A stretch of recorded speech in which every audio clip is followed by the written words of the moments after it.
Fala, nação, chegando aqui com mais um vídeo no canal Rubro Negro. Vambora ver aí que o Dezão tricolor, né, deixou um pouco o clubismo de lado e mandou a real sobre o Flamengo em comparação ao Fluminense, né. Ele falou ali sobre que o Flamengo é meio que imbatível e também trouxe o corte aí dos paraenses falando sobre, destrinchando sobre o Flamengo, né, rasgou elogios ao Flamengo.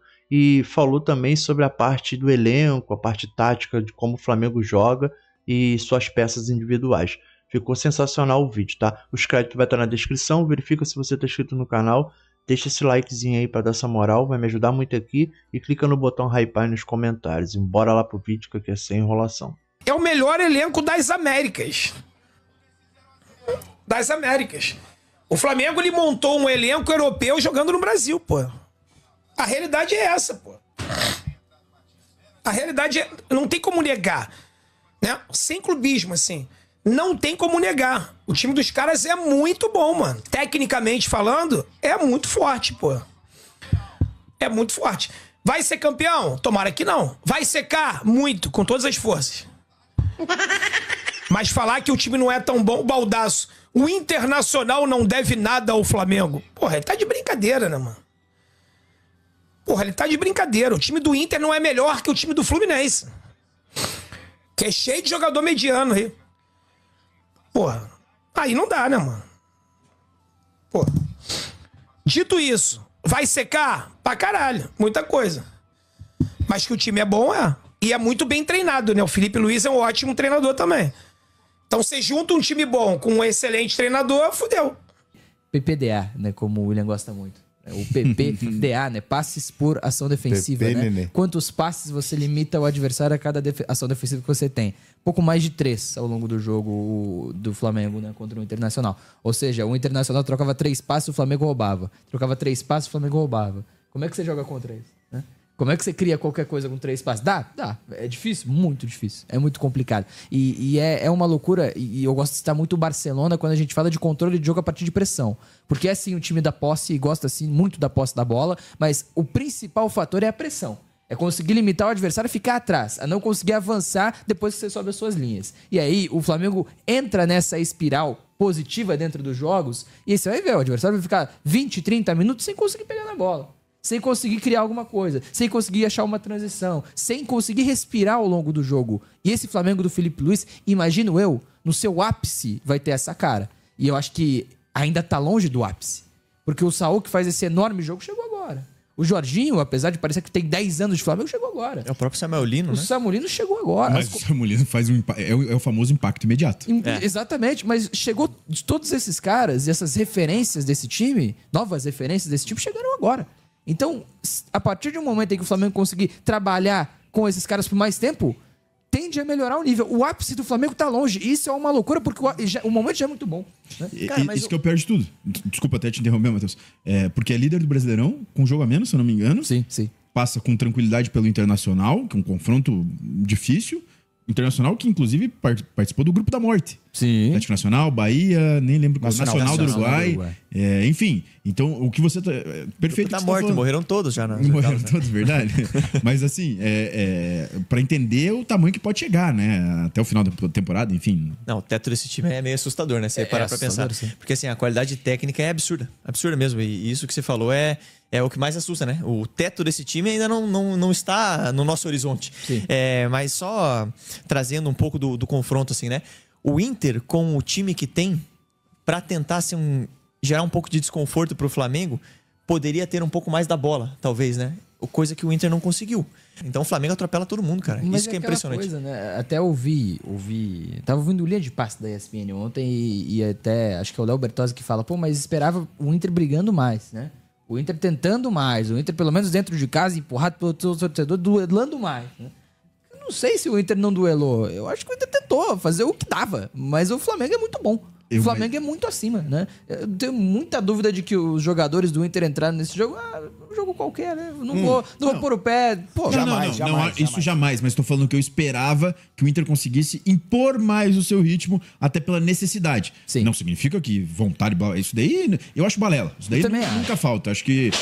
Olha, briga no estúdio aqui. Acho que isso é balela. Acho que o time entra com vontade, entra pra dar vida e isso é aquilo. Só que eu esperava que o Inter conseguisse impor mais seu ritmo, enfim. Só que também, do outro lado, tem o Flamengo que consegue ter esse domínio. Não é que o Inter não consegue necessariamente impor o seu ritmo, mas do outro lado tem o Flamengo que consegue controlar e impor também o seu domínio. Mas assim, acho que o Plata, hoje, ele é muito mais confiável do que ele era antes. Cara, o Plata, a gente comentou, a gente tava junto assistindo esse jogo ontem.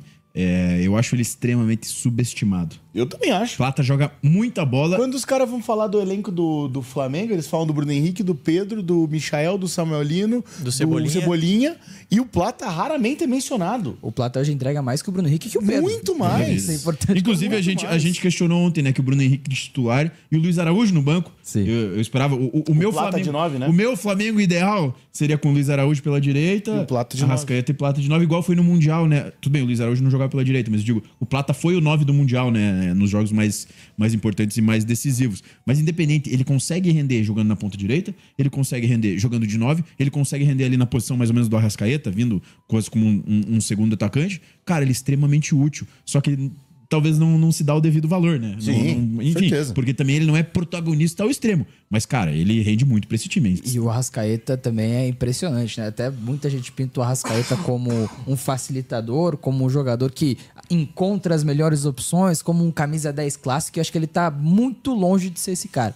Eu acho que ele é um cara muito mais finalizador. Terminal. É muito mais um segundo atacante do que um meio-campista, né? É muito mais um ponta de lança do que um meio-armador. Eu acho que ele foi se tornando. E claro, nessa temporada. E por isso tem números tão interessantes no Campeonato Brasileiro. Era artilheiro, se não é ainda, mas acho que... Não sei se é ainda artilheiro do Campeonato Brasileiro, mas foi artilheiro por boa parte. O Caio Jorge passou, né? Ainda assim, e o Arrascaeta perdeu tempo lesionado. Enfim, é um jogador que esteve como artilheiro do Campeonato Brasileiro em boa parte da temporada. Não é à toa. Ontem marca um gol de infiltração também, né? Um gol, beleza, o Rocher falha, é verdade. A gente tem até análise do gol aqui no canal. Ele tá posicionado como centroavante. Mas exatamente, pra finalizar a jogada e recebe do centroavante, entre muitas aspas, o Plata, né?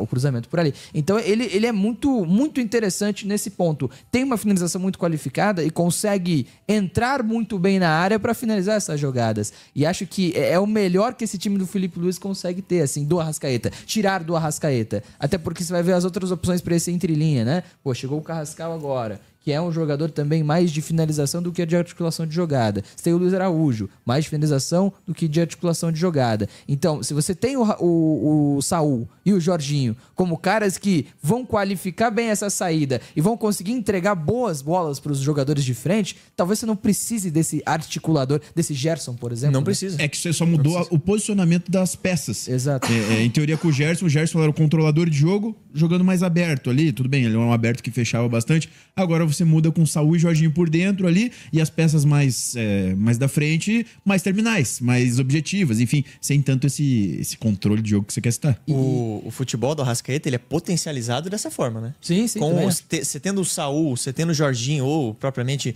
o Alan ali, estava conseguindo fazer uma boa função também, né? Um bom papel para tirar o Arrascaeta de vir buscar essa bola e receber essa bola um pouco mais na frente, ali mais próximo do gol, ele consegue potencializar o jogo dele, porque ele finaliza de uma forma assim espetacular. Ele tem uma visão de jogo muito boa, ele consegue dar qualquer tipo de assistência ali. Então, os números dele são potencializados muito por conta dessa chegada de Saúl, de Jorginho, que pegam essa bola e entregam ela mastigadinha ali na frente, né? Com muita qualidade. Agora, se ele tivesse num time que não tivesse essa qualidade de volantes, aí ia ficar muito mais complicado. Tanto que esse ano ele tem 16 gols e 11 assistências. Tirando 2018, que coisa bizarra. Que ele teve, foi o último ano que ele teve mais gols do que assistência. No Cruzeiro, em 2018. Agora, esse ano, ele tem mais gols do que assistência. Tudo bem, muitas vezes empatado ou perto disso, mas a assistência ainda sobressair. Esse ano ele tá muito mais artilheiro do que garçom. E até que, aquela coisa, né? Tava até dando uma olhada no nosso retorno ali. O Flamengo é favorito na Libertadores. Ia puxar essa já aqui. Então. Tá louco. Eu acho que, assim, é difícil falar que não. Mas é também... É tão difícil falar que o Flamengo não é favorito na Libertadores quanto você encontrar um caminho. Você encontrar uma fraqueza, você encontrar como enfrentar esse time do Flamengo. Porque é um time completo, assim. Você tem o melhor ataque do futebol brasileiro no Flamengo. O time que mais tem peças e consegue aproveitar dessas peças para gerar chances de gol e gols. Substituições de ontem. Entraram Luiz Araújo, Ayrton Lucas, Cebolinha, Wallace Ian e mais alguém que Cara, o Luiz Araújo sem reserva. Pedro. O Luiz Araújo sem reserva me dói o coração. Eu sou muito fã do futebol dele. Tava o Carrascal no banco, Emerson Royal no banco, Emerson Nico Royal, de la Cruz no banco. Exatamente. E aquela coisa. E o Royal perdeu a vaga, hein? Deu a vaga pro Varela. É o melhor ataque do país e da América do Sul. É a melhor defesa do país e da América do Sul, né? E é o melhor elenco. E assim, aí você pensa, né? E o torcedor rival do Flamengo deve ter pensado, pô, agora saiu o Gerson, agora vai, né? Agora vai dar pra pegar o Flamengo e tal. Vamos lá, Saúl é contratado. Aí, beleza, falta um ponto à esquerda. Saiu Wesley, agora vai, hein? Emerson Royal. Aí, pô, falta um ponto à esquerda porque o Everton Cebolinha tá mal, porque o Bruno Henrique tá jogando mais centralizado, o Michael foi embora, como é que faz? Pô, beleza, Samulino é contra... Pô, assim, é um negócio inacreditável. É isso aí, nação. Esse aí foi mais um vídeo aqui no canal e tivemos aí os paraenses, né? Falando sobre o Flamengo. Rasgaram elogios ao Flamengo aí. Fizeram umas análises ali bem técnicas, né? Gostei muito. Foram bem coerentes, deixaram bastante o clubismo de lado e, claro, o Flamengo gera clique, né? Convenhamos. Mas eles falaram muitas coisas sensatas ali, com coerência, que a questão da reposição no elenco foi assertiva, né? Foi bem pontual mesmo. Saiu o Gerson, o Saúl parece que agora ele vai ter um pouco de mais, como é que eu posso dizer assim? Mais tranquilidade para jogar futebol, né? Porque eu acho que quando ele chegou teve todo aquele trâmite de mudança, essas coisas assim, que ele até fala numa rádio aí, acho que para a Espanha mesmo, sobre mudança, procurar casa, etc, documentação. Então o cara, ele tava meio que nesse furacão de burocracia aqui no Brasil e não tava conseguindo focar muito nos treinamentos. E agora me parece que ele teve esse tempo, esse time, né, digamos assim, e pode ver que ele já rendeu melhor. E é como eles disseram ali, cara. Não tá no ápice. Quando encaixar legal, eu acho que vai ficar mais enjoado ainda esse time do Flamengo. E eu, como flamenguista, amo isso tudo. Óbvio. Depois de ter sofrido tanto, né? Nós termos sofrido tanto com as más gestões do passado, finalmente a gente está colhendo os frutos da alegria. O Skype vai estar na descrição, verifica se você está inscrito no canal, deixa esse likezinho aí para dar essa moral, vai me ajudar muito aqui. E clica no botão hypar nos comentários que também vai estar me dando uma força danada aqui. Eu vou nessa, um grande abraço a todos, valeu, falou e fui!